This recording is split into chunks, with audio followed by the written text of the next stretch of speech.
What if I told you that I can make all of these outfits with just one pattern?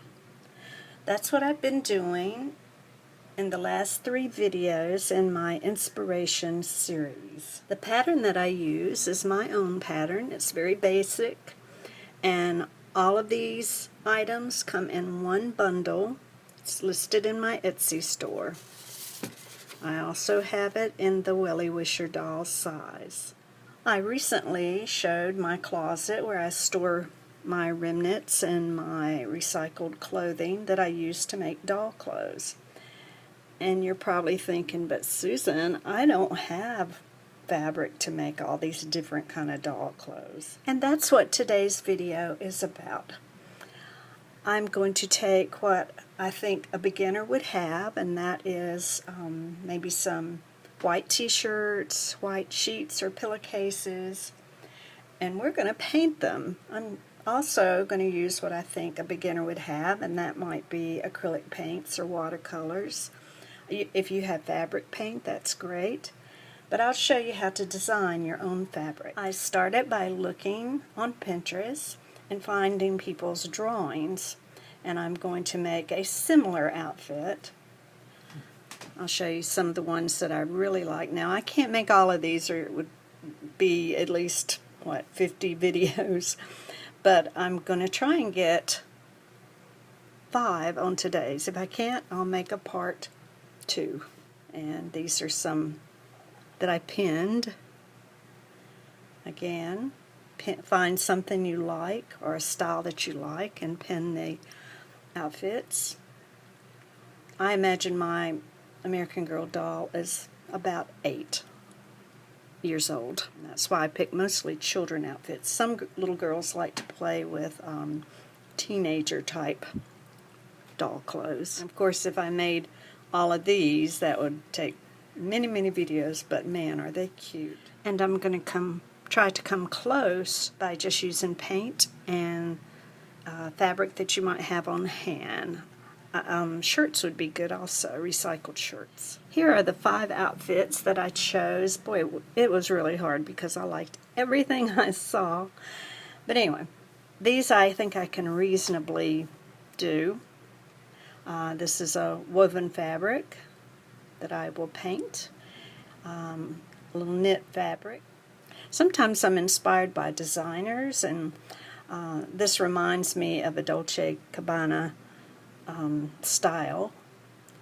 Now, let's talk about putting words on clothing. You're safe if it's just for you and your family, but if you sell things with words on it, there's copyright issues. Don't use anything Disney. They have people who find you and fine you, F-I-N-E-U. So if it's something, maybe a Bible verse or an old nursery rhyme, if it's 70 years, I believe it's the finite amount of time is 70 years after the author dies, you're safe.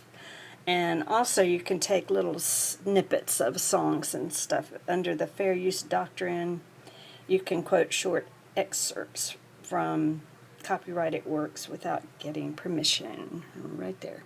Here's a tip before I get started sewing.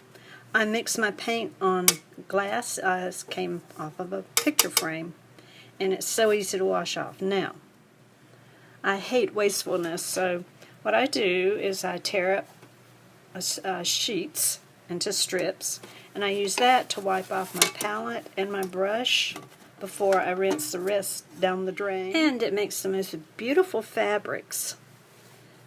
Kind of a serendipitous design. Here's another one. Really, really pretty. And that's just letting it dry as is. Now, if you rinse it just a little bit, you get kind of more a solid color. And these are the fabrics that I'm going to make this little Mondrian type dress. So I have a piece of wet fabric, and I'm just going to wipe all of that off. and squish it around.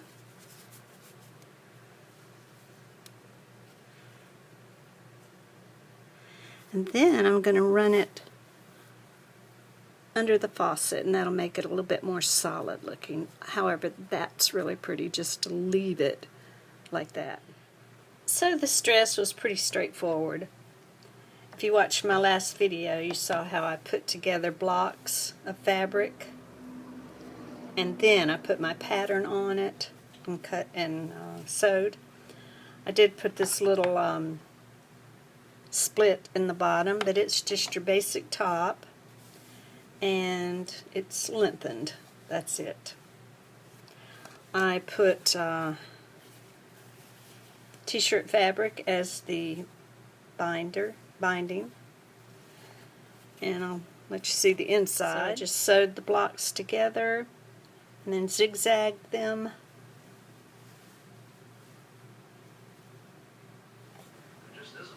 The next outfit needs 100% cotton in order to hold the color. When I looked at this, the way this little outfit was made, it needed a scoop neckline. And I thought, well, if I put the shoe pattern there, that's going to be about the type of scoop that I want. So I did cut that out. The layers are subjective. It's however you want them. So I think I'm just going to kind of sketch off like the little curve here. I needed another scoop for the underarm, so I moved it down a little bit. That looks good to me, and I left this so that it would tie at the top. So I'll make another scoop.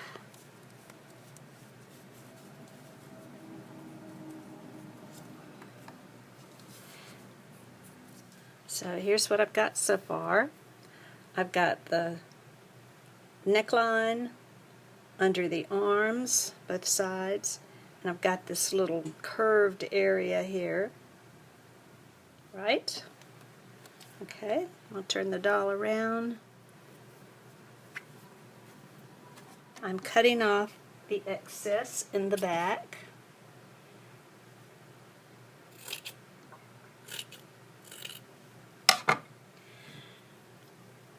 And I'll probably cut some more off. With all that excess fabric, you can see underneath the wrong side, I just sewed a seam. I had in my head that I would do the ties at the top, but I think I'll just make a seam, a very small seam, and then I'm going to cut the back to match the front. I would like for that to be a little more flouncy, but I'd have to experiment a little bit to make it flouncier. Okay, and I am going to dye it with acrylic paint. I'll show you how to do that. And depending on how the acrylic paint comes out, I will get a ribbon and tie up at the top, and that'll make it look like the picture. I'm using a disposable cup to put the acrylic paint in. I put a pretty heavy dose of it in there, and I might add more just because I want it dark. And now I'm ready to put the little top in there, and I'll use my paintbrush and make sure it all gets down in there. And it's already looking really nice. And if you've ever gotten acrylic paint on a shirt, you know that it does not wash out. It leaves a stain. And I'll leave that in there a little while and let it marinate.